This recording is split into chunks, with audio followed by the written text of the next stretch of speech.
doesn't seal. You're supposed to use cement first. This is after 24 hours.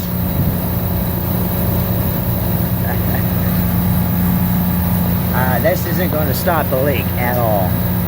It doesn't even stand a chance. This is not even a working product. It sucks. Sorry my language, but this is not going to solve our problem.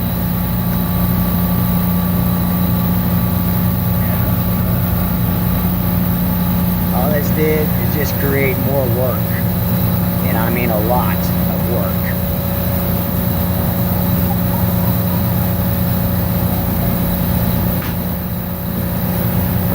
Like I know what my job's going to be doing.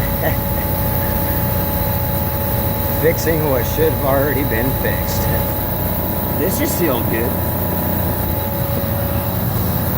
Wonderful.